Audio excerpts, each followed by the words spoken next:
questions. All right, sure. So what would be the most impactful use of our time today? What would be most meaningful for your LSAT prep? So I feel like I'm at a standstill with like logical reasoning and reading comp.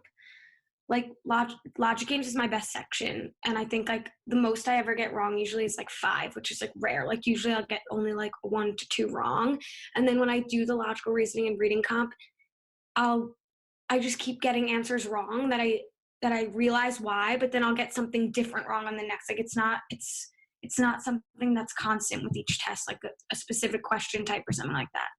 How many So sections or exams would you say you've done at this point?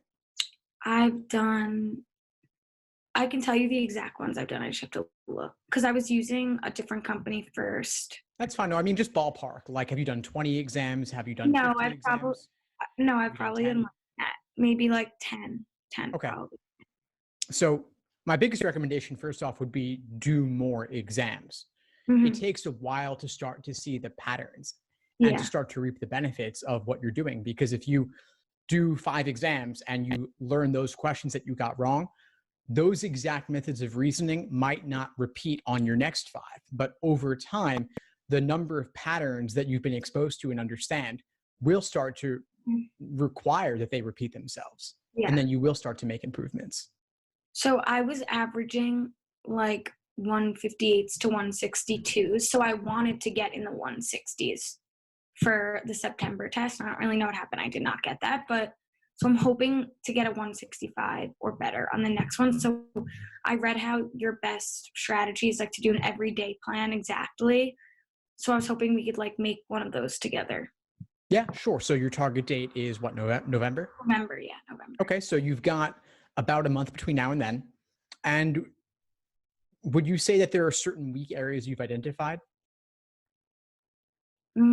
Like no, honestly.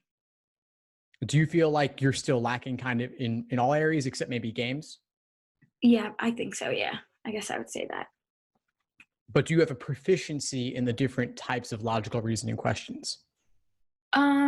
It varies, but like for some weird reason, I get the easier ones wrong, like the main point questions or like strengthening questions, which I in the beginning was doing so well, and then I think I just didn't focus enough on them, and then now they're like lagging behind. Mhm. So I'm not exactly positive, honestly. Okay, so you might want to do a couple of exams over the next couple of weeks Hmm. just to see if there is a particular trend. Take note of that. Okay, so how many exams do you think I should be doing a week? Well, what are your other obligations right now? Like I go to Work, school? yeah school, but like Okay. obviously, well, they're both important, but I have plenty of time to like do towards the LSAT. So I Okay. don't like schoolwork is fine. Sure. All right. In that case, I would suggest you do at most 2 full length, 5 section timed exams per week between now and test day. Okay. No more than that because you can't really afford to do more given schoolwork, and more than that might not be useful anyway. But 2 Hmm. per week, spaced out, not on consecutive days, and then detailed review of those exams. Okay. And make those the most recent exams, ideally those from the 70s and 80s. Hmm. But also save a handful of those new exams to do for a potential retake. So you might do even numbered ones now and then save the odd numbered ones if you were hypothetically going to potentially retake in the future. But over the next couple of weeks, note if there are any particular weak areas that jump out, like certain logical reasoning question types. And if there are, you might do some drilling on those types or read some foundational material on those types. So should I be doing your lessons that are in that 2-month plan, or I should only be doing the ones that I think I'm lagging behind in? I would say at this point, if you're only a month out, do only the lessons that you're lagging behind in. You don't need to do everything, especially since you're not starting from scratch. Okay.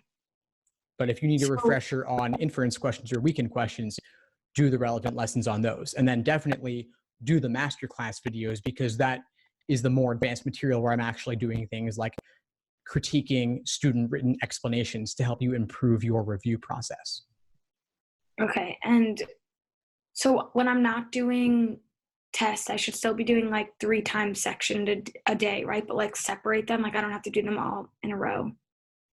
That's a great question. So let's say hypothetically you're doing your full length exams on Monday and then on Thursday, hypothetically. You could then spend Tuesday reviewing. Wednesday, you might drill some weak areas. You might do 2 individual sections back to back. Thursday, another full length exam. Friday, review of that exam. Saturday, drill weak areas.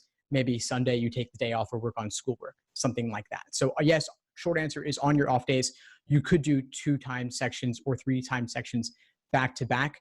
But the question is why? What are you hoping to get out of it? Go into it with a plan that you want to work on pacing, or you want to work on endurance, or you want to maybe try out a new strategy. Okay. And do you think that because the logic games on the September tests were like more like games from the past, like they were definitely a lot harder than the ones that I've been recently doing, do you think that that's going to be like a new trend? Yeah, curveball games like that have been a trend for a while, actually. The September games, everyone's talking about them because they're recent and they were rather difficult, but there have been lots of recent difficult games over the past 5-10 years even. So I would suggest that you do a ton of weird games just to expose yourself to those. And the old games are good. There are some newer ones as well. And if you email me, I'll send you a list of tough games from every exam ever released, from exam number 1 up to present. So you can drill those. Okay, I'm just writing that down.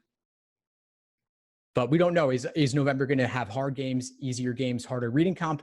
Impossible to say.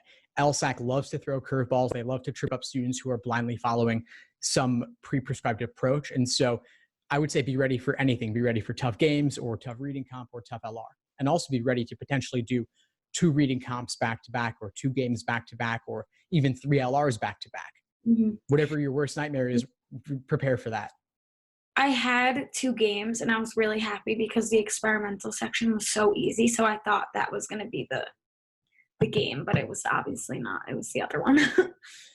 Yeah, sometimes that's just the way it plays out. But if you do all those old games, you'll be ready for whatever they throw your way. Okay.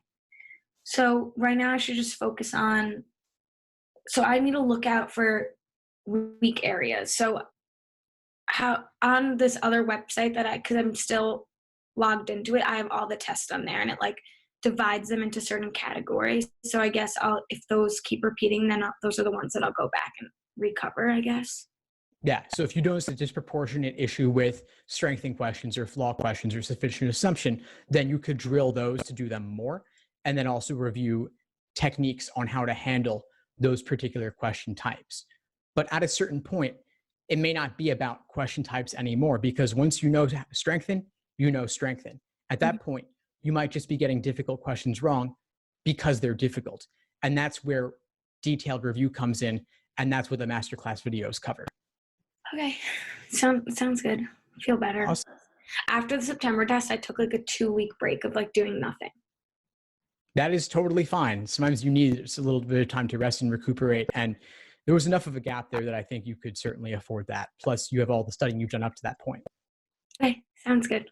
Awesome, Juliet. What would you say is the biggest insight you got from our call today? I think I need to, instead of rushing to do more exams, I need to really focus on what I got wrong and why, rather than just trying to do as many questions as I can, because I think that's what I've been doing. Fantastic. Yeah, so just go out and do that. Write out your own explanations as part of your review process, and feel free to send them over to me. I'm happy to give them a look. Okay, thanks. Thanks for tuning into the show. Please subscribe if you haven't done so already to be notified of new episodes as I release them. And feel free to reach out if you need anything at all as you move forward with your prep. I'm happy to help however I can. In the meantime, I'll wish you all the best and take care.